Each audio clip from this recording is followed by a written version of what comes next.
What's up everyone? So tomorrow we have a scheduled maintenance. This is going to be adding some new things to the game, including a new limited quest and a new urgent quest. So in this video I'm going to quickly go over the new campaigns and just briefly touch on the new quests that we're getting. Before we get into that though, if you haven't already, we currently have 7 PSO2 commie codes. Right now I'm displaying them on the screen, but I will also put them down in the description if you need them. And if you don't know how to enter these in, go up to the Visiphone, select item codes, enter your code, click send. They'll tell you that you received an item. In order to pick up this item, go over to your storage, pick up storage, opt team storage, and retrieve your memory. You can then bring this to the badge and memory exchanger, go to exchange memory, PSO2 commie memories, and select what you want to exchange it for. Moving on though, let's talk about the new campaigns. So first we're going to have the login campaign like we always do. This time you're going to receive 2 gold bonus keys every single day that you log in, as well as 2 rainbow bonus keys after you log in 3 separate days. Next we have the new boosted quests campaign. This is going to work very similar to the one we just had, where each time you complete the new limited quest, you will earn boosts towards other quests. The quest that you have to complete should be found at the quest counter, main quests, and then go to limited time quests. After maintenance, Death Destroyer of Worlds should be replaced with the new limited quest, called Special Breakthrough Training Episode 6. And this boost is going to give us boosts towards both the limited quest itself, as well as the new urgent quest that we're getting called Armada Training Final Lament, and this boost will also apply to the Malevolent Void as well. The maximum amount of this boost is up to 200% EXP earned and 200% rare drop rate. Next we have a trigger distribution campaign. This is going to give us a trigger for both the new limited quest and the new urgent quest that we are getting.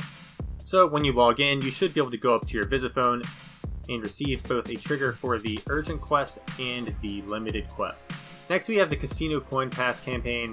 So if you need casino passes for some reason, this is a way to get it. This is mostly just going to be useful for any new players that don't have a lot of coins already. And then we also have the client order campaign. Just as usual, you just need to complete Party Maneuvers 1 and Party Maneuvers 2, which can be accepted by talking to IO in the shopping plaza. This will just require you to complete a quest with 2 other players while getting S rank. Completing Party Maneuvers 1 will give you 2 gold bonus keys, and completing Party Maneuvers 2 will give you a weapon camo called Tempest Leaves, which works for all weapons except the Harmonizer. Next, we have another login campaign coming up. So the previous campaign will be ending on the 24th, and then we will be switching to this one. Once we switch to this one, every day you log in, you will be getting 20 Star Gems, and after you've logged in 3 days, you will get 2 30 Star Gem tickets for a total of 60 Star Gems. Now that's it for the campaigns, but I will at least briefly touch on the other things they announced. I don't normally dive into this stuff too much, but since this is a short video, I will anyway. So first we have an article talking about the new items in the Fresh Find shop. Here are some of the outfits and accessories you're going to get, and down here we can see some of the triggers that are going to be available as well, including the new urgent quest trigger, Armada Training Final Lament. And the other article that they put up was talking about the PSO2 Episode Oracle Pack. This will be a pack that you can buy separately. It's listed on here as $15.99 USD and is purchasable from the Steam Store, Microsoft Store, and the new Epic Games Store. This includes a lot of cosmetic items. I'm not going to go through all of these.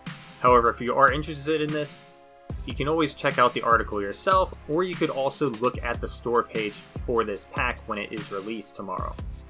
Now, I wasn't sure if I was going to go over this in this video, but I decided now that I will. So since at the time of me recording this video, we do not have any articles on the new quests we're getting, I'm just going to take a peek at the JP Wiki for these quests and talk about what I see here. Now, since this is the JP Wiki, there is a chance that not 100% of this is going to be what we get, but for the most part this information should be fine. So first, you'll see right here, I'm looking at Special Breakthrough Training Episode 6. This is the limited quest that we are getting. You'll need to run this a bunch of times if you want to get your quest link boost up, and we'll also have the trigger version which you can also run. And in this section it talks about the quest link boost.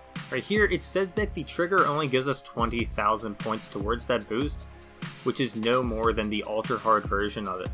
It might be better to save your triggers until later on after you've maxed out your boosts, in order to get better drops from the trigger version. Now moving down to the drop information, this is mostly what I want to look at. First, you're going to be able to get a bunch of 15-star weapon drops. I believe a lot of these are the weapons that you need if you want to make a Purist weapon, which then turns into the Steel weapon series. Some people are making those, some people aren't. So if you do want to make one of those, and you see one of the weapons that you need in here in order to make that, then this is one way you could get it. There's also going to be some weapon canvas dropping here, and we're going to be able to get modules dropping here. This will be dropping the Mitra module as well as the Varuna module. These are the modules we are able to get in the Divide quest currently at step 30, as long as you're able to kill Mitra and Varuna. Taking a look at the abilities that are going to be dropping here, we're going to have a bunch of Reveries dropping here as well as Glares. This one right here I believe is the Fodrus Glare, which we don't currently have a good way of farming for this. So the prices of Fodrus Glare have been pretty high lately, so this is one new way that we could get Fodrus Glares. Now above these though, you'll notice that we can get Crack 1 to drop from here.